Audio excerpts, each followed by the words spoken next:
Pada tahun 41 Hijriah, cucu Rasulullah Shallallahu Alaihi Wasallam, Hasan bin Ali bin Abi Thalib, putra dari Ali bin Abi Thalib dan Fatimah binti Rasulullah Shallallahu Alaihi Wasallam, menyerahkan tampuk kekuasaannya kepada Muawiyah bin Abi Sufyan. Penyerahan kekuasaan ini dianggap sebagai satu-satunya jalan untuk meraih kedamaian dalam Islam dan terhentinya perselisihan dan pertempuran darah sesama kaum muslimin. Penyerahan kekuasaan inilah yang nantinya akan dikenal sejarah sebagai awal berdirinya Khilafah Bani Umayyah. Bisa dikatakan Khilafah Bani Umayyah adalah kekuasaan dengan luas wilayah yang sangat mengagumkan. Meskipun banyak terjadi perselisihan, tetapi para ulama di masa itu selalu bijaksana di dalam menyikapinya. Khalifah pertama Bani Umayyah adalah Muawiyah bin Abi Sufyan. Ia menjadi khalifah karena kekuasaan dari Al-Hasan diberikan kepada beliau. Ketika beliau menjabat sebagai seorang khalifah, beliau bisa dikatakan khalifah terbaik setelah Ali bin Abi Thalib. Bukan hanya piawai di dalam memimpin, tetapi beliau juga dikenal sebagai orang yang soleh dan bijaksana.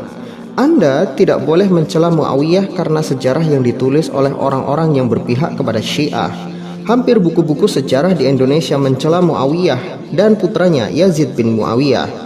Jika Anda menengok kepada literatur yang ditulis oleh ulama Ahlus Sunnah, maka hampir semua ulama Ahlus Sunnah memuji Muawiyah dan Yazid.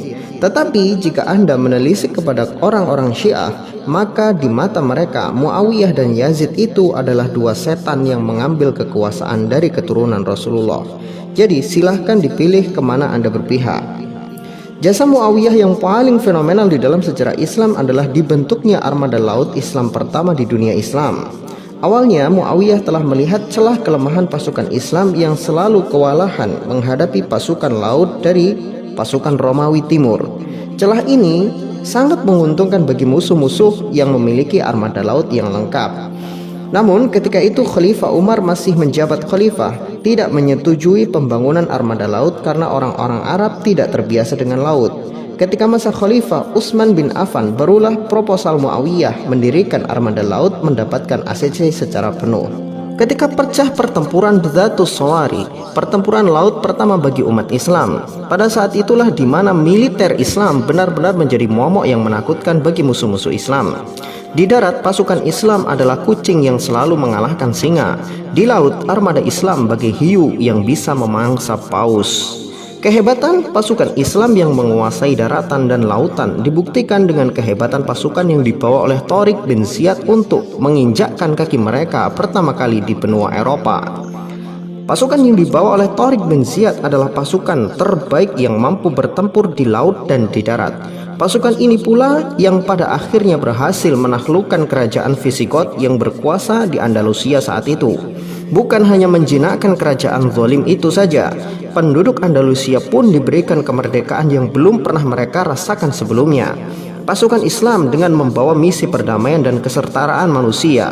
Tidak ada perbedaan manusia di mata manusia yang lain. Kedudukan manusia itu dibedakan di sisi Tuhan berdasarkan ketakwaannya. Karena Islam itu damai dan adil, maka orang-orang Andalusia pun berduyun-duyun masuk Islam tanpa paksaan.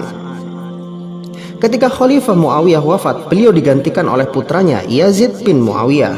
Banyak orang-orang menganggap Yazid sebagai orang jahat karena seharusnya tampuk kekuasaan diberikan kepada Al-Husain bin Ali bin Abi Thalib. Tetapi jika kita melihat sejarah dengan penuh sebenarnya, hal itu tidak bermasalah dan Al-Husain pun tidak mempermasalahkan hal itu.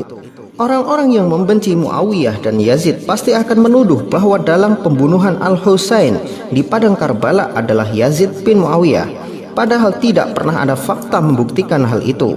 Justru orang-orang yang membunuh Al-Husain adalah orang-orang Syiah itu sendiri.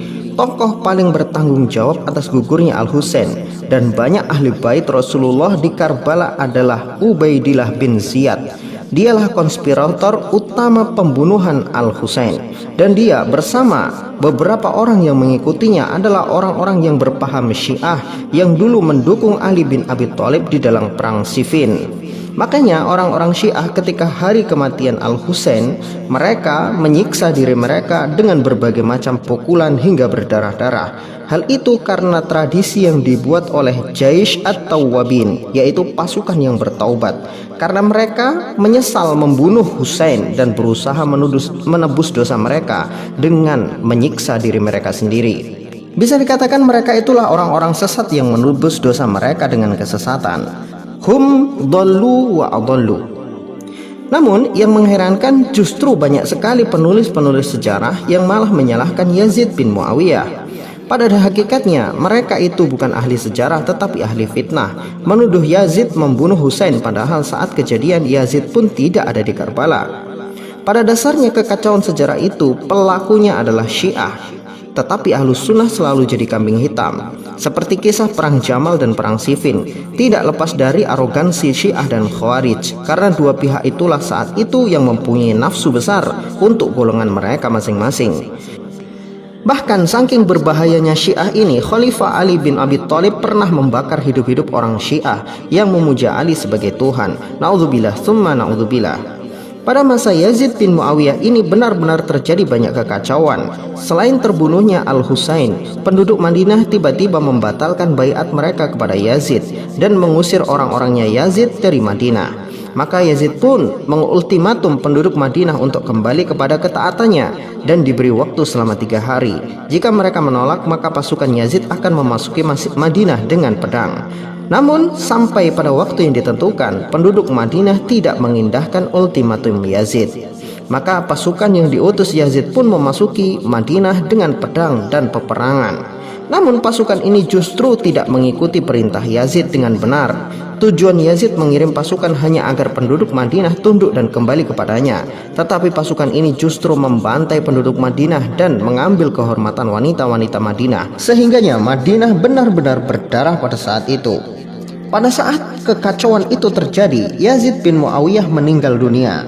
Dan semua orang pun menyalahkan Yazid karena ia mengirim pasukan ke Madinah. Yazid belum sempat memperbaiki kesalahannya, namun maut telah mendahuluinya. Inilah tahun-tahun di mana fitnah-fitnah bertebaran di muka bumi. Ada 3 golongan muncul di dalam menyikapinya. Golongan pertama, mereka orang-orang yang membenci dan melaknat Muawiyah dan Yazid.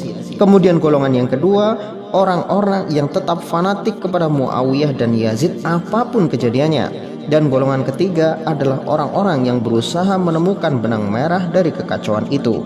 Mereka bersikap pertengahan, tidak fanatik juga tidak melaknat. Dan golongan ketiga inilah sikap yang harus kita ambil. Setiap manusia mempunyai kebaikan dan kesalahan, apalagi kesalahan itu bukan dilakukan oleh tangannya sendiri. Tentunya kita tidak boleh melaknat mereka. Adapun kesalahan-kesalahan mereka biarlah Allah yang menghisapnya, karena sesungguhnya Allah Maha cepat perhitungannya. Wallahu a'lam bishawab.